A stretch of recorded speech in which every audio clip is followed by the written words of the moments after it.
Hello, my friends, and welcome to the commentary edition for the 1 hour dungeon, the Crypt. So this dungeon actually had a little bit more of an idea of what I wanted to do when I jumped in and started it. I wanted to do something that was more puzzle based. I actually had to have you do a little bit of exploration, maybe find something that will allow you to proceed through the dungeon. I wanted to focus a little less on combat and just what can we do to actually make these maps interesting. And I don't think I succeeded with it. I don't think the Dungeon Maker has the proper tools to do something quite like this yet, but let's go ahead and jump into it. So this was a very straightforward map in terms of design, at least in terms of like the room layout. I wasn't happy with it. I'm still not happy with it. Like there's only a couple of things I'm really excited about with the dungeon, and that's kind of this area here, and that one the spawner for the skeletons. I placed these down at some point during the process of making this as kind of an indicator for the skeletons that will spawn from eventually, because they don't spawn right at the start. They spawn on one of the false buttons that you're supposed to find that opens up these two doors. So I originally really wanted to do just a single door that required two buttons to open up, but as far as I can tell, the Dungeon Maker doesn't have anything like that in there to allow me to do that, so this turned into two doors. So as I kind of evolved, I'm like, I just don't want two buttons on either side of these that just opens up the two doors and you wander through perfectly fine. So I wanted to add like a little bit of a danger element, a little bit of an exploration element. So we have the one alternate button on this side that spawns the skeletons at the spawn points that I kind of indicated with these undead markers, the corpse markers.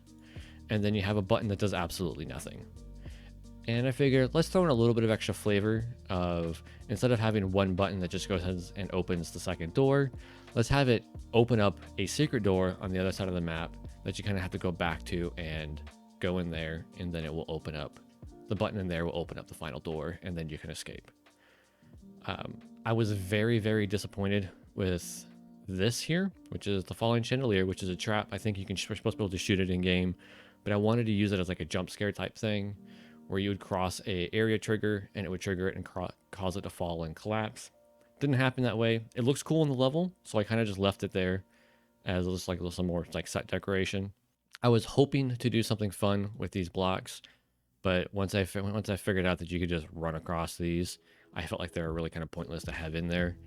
These will come in handy if they ever give us the ability to do split levels in the same map. And what I mean by split levels is like, oh, here is floor 1, here is floor 2. Well, I can use the blocks to have you push over, like, oh, now I can actually get up to like this broken section of the wall, climb through, and you're in like the second level, and you can keep on exploring. I think that's in the actual game itself. It's just not in the editor at the moment, and I'm kind of disappointed by that.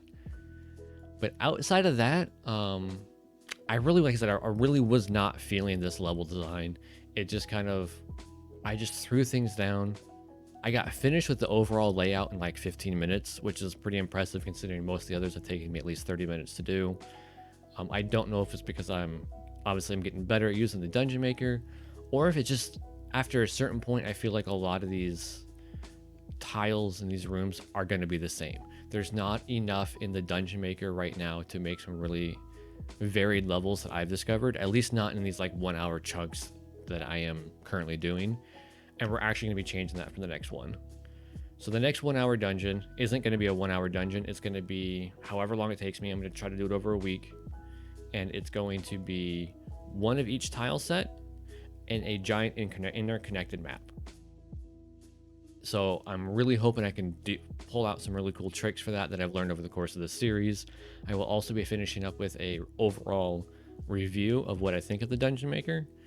And right now it needs a lot of work, and I'm trying to think if there's anything on this map that I did not go over. If you have any questions about it, just post them in the comments below, let me know. And yeah, that's what I got for you guys today. I will see you guys in the next video.